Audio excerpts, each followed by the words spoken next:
They say myths are just stories, tales to scare children or explain the unexplainable. But some myths refuse to die. Across the world, people still report creatures that should not exist. Gigantic birds casting shadows over the plains, a demon born from hunger and snow, and a blood-drinking monster that stalks the night. These are the mythical creatures that might have been real, and at the very end, we'll face one from the jungles of Indonesia, a winged predator so massive that if it exists, it rules the skies.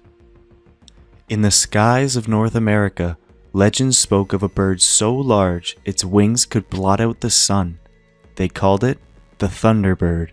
For the First Nations, the Thunderbird wasn't just a creature, it was a god of storms.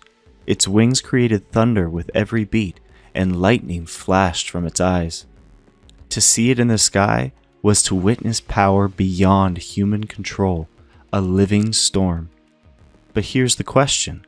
Was it only myth, or a memory of something that once lived? Fossils of giant birds like Argentavis with a wingspan over 7 meters prove such monsters once ruled the skies. And even in modern times, witnesses across the Great Plains and Alaska claim to see enormous, shadowy birds overhead. Too big to be an eagle, too high to be a trick of the light, and then gone. So maybe the Thunderbird wasn't just a god in stories, maybe it was real.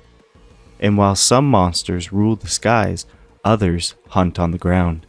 Silent, ruthless, a blood drinker feared across the night fields of Latin America.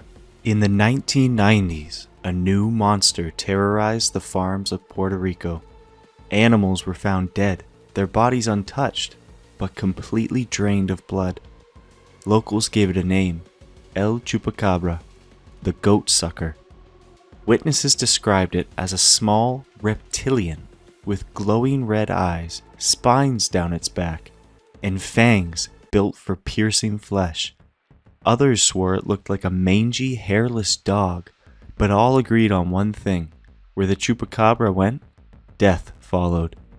In the span of weeks, over 100 livestock were found dead. Cows, goats, chickens, drained dry, as if something had fed on them. But what was it? A government experiment escaped from a lab? An alien creature abandoned on Earth? Or just hysteria? Scientists argue most cases were caused by dogs or coyotes with severe mange, leaving their victims bloodied and strange. But the problem is, dogs don't leave 2 puncture wounds in the neck, and they don't leave bodies without a drop of blood inside. To this day, sightings continue across Latin America and even the southern United States. Each time, the story is the same. Red eyes, sharp fangs, and silence in the night. But while the Chupacabra hunts villages in the dark, other monsters were said to rule with just a single look. A creature so deadly, one glance could kill you. In medieval Europe, they whispered of a creature born from pure evil, a serpent hatched from the egg of a rooster by a toad.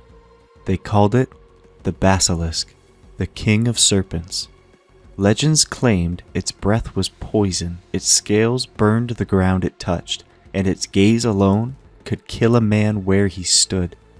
To cross its path was certain death. Villages prayed it would never crawl from the shadows. Even knights in armor feared to face it. But where did this nightmare come from? Some say it was inspired by cobras, snakes whose hoods flare and whose venom can kill in minutes.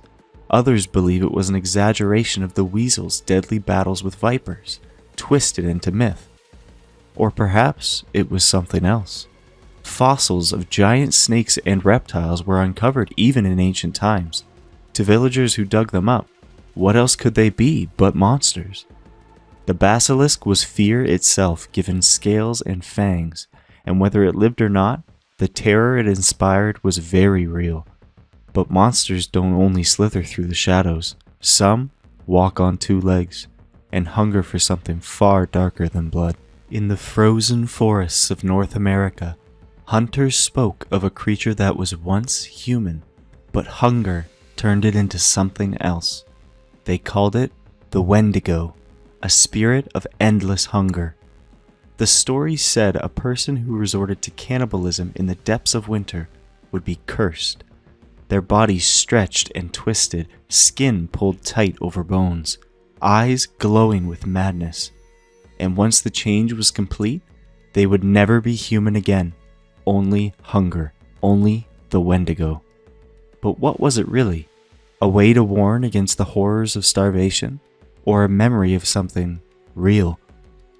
Some believe the legends came from sightings of emaciated hunters, men driven insane by the cold. Others point to rare diseases, prion disorders that cause madness, violence, even cannibalistic behavior. But among the Algonquin people, the Wendigo was no metaphor. It was real, and once it marked you, there was no escape. And just like the cold winds that never stop howling, the stories of winged shadows also refuse to die. Deep in the jungles of Indonesia, locals whisper of a predator that rules the night sky. A bat so massive, its wings stretch over 3 meters across. They call it the ahul. Witnesses describe a creature with leathery wings, sharp claws, and a face eerily human. Its cry, they say, echoes through the valleys like a child screaming in the dark. And when you hear that cry above the trees, it's already too late.